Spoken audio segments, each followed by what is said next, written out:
E aí, pessoal, Marcelo aqui, engenheiro civil, mexendo em engenharia civil pela Universidade Federal do Ceará. Nesse vídeo aqui a gente vai falar sobre, então, os pré-requisitos básicos, os pressupostos básicos que um laudo deve ter. Então, né? O que o meu laudo de avaliação de imóveis deve ter para cumprir com a ABNT necessária? Eu separei aqui 13 pré-requisitos, eu vou deixar na descrição os pré-requisitos caso vocês queiram só consultar sem rever o vídeo novamente, mas aqui eu vou falar sobre cada um deles e dar algumas observações. Então vamos lá, vamos listando. Primeiro pré-requisito, eu vou dar sempre uma olhadinha aqui para minha colinha, então perdoem caso eu esteja olhando para cá. O primeiro requisito é a identificação do solicitante. No seu laudo deve ter um solicitante para ele, né, que não pode ser você, e você deve identificá-lo. Então, essa identificação passa por tudo, desde nome completo, CPF, enfim. Depois vai ter a finalidade do laudo. Essa finalidade aqui é em relação ao solicitante. Por que que esse cara ele veio te procurar e por que ele quer o laudo? É para um inventário? É para ele saber realmente o patrimônio dele? É para sucessão patrimonial? Para que ele quer esse laudo de avaliação? Você precisa identificar isso como um dos itens do laudo. O terceiro é o objetivo do laudo. E aqui, apesar de ser parecido finalidade e objetivo, é diferente no sentido de finalidade é porque quem está lhe solicitando quer o laudo. E objetivo é o objetivo do documento, que no geral vai ser algo como avaliar o valor do imóvel, encontrar o valor do imóvel, algo nesse sentido. Então tem uma diferença sutil e são de fato, né, coisas diferentes que precisam estar no seu laudo.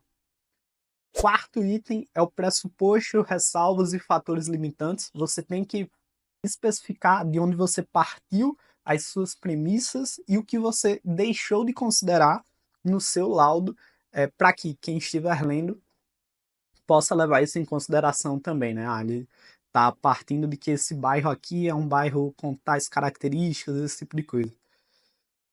E aí, falando de caracterização, né? O quinto requisito aqui é você identificar a caracterização do imóvel avaliando, né? Então, você caracterizar o imóvel que você está avaliando. Sexto, fazer um diagnóstico de mercado. Nessa etapa aqui, ela se torna muito mais complexa. Aliás, ela pode ser uma análise muito mais sofisticada conforme a experiência do avaliador, né? Então, a sua análise ela pode ser bem simples, bem simplória de mercado, seu diagnóstico do mercado, ou pode ser bem mais sofisticada a depender da sua experiência, e aqui é bem pessoal, mas eles exigem, tá? Um dos critérios que você precisa fazer esse diagnóstico de mercado. Indicação de métodos e procedimentos utilizados aqui como um oitavo item. Então, você precisa dizer em qual método você está fazendo essa avaliação do seu laudo e especificar certinho. Item 9, fazer uma especificação do tipo de avaliação que você vai fazer, então os métodos que você utilizou, os programas que você utilizou e qual a avaliação que você vai fazer.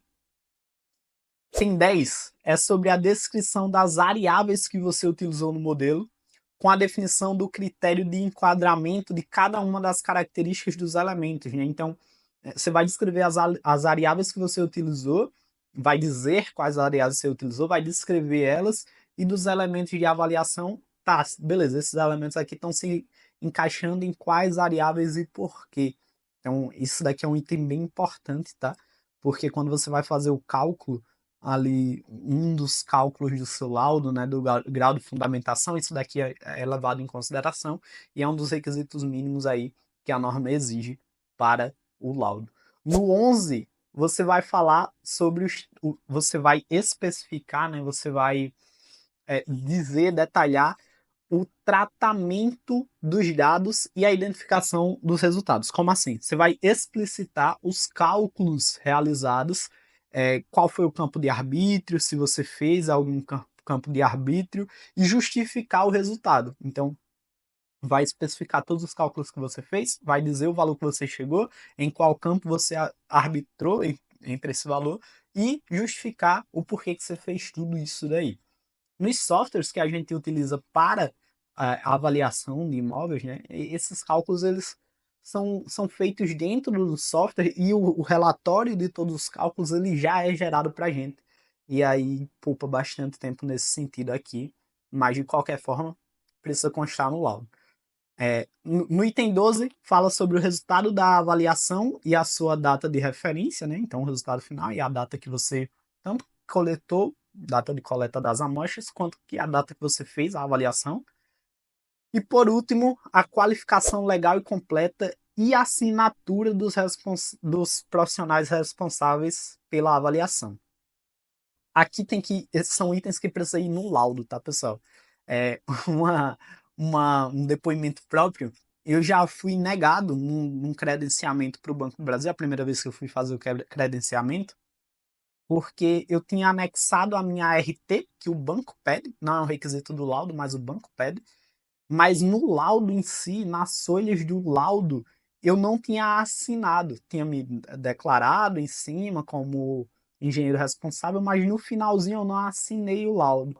E eles explicitaram esse como um motivo de, olha, a gente não vai aceitar esse laudo porque não está assinado, apesar de ter uma ART anexada, eles explicitaram como um motivo da não qualificação. E aí ver como é importante seguir esses 13, então, requisitos de um laudo.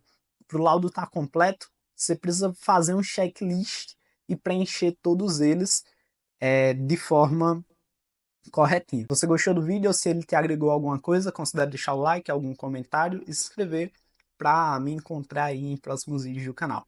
Eu posso ajudar vocês caso vocês precisem de ajuda para credenciamento ou execução de algum laudo. Então basta comentar aí também que eu respondo ou me procurar nas redes sociais e solicitar. Estou aqui também para isso e ficarei muito feliz em ajudar vocês, beleza?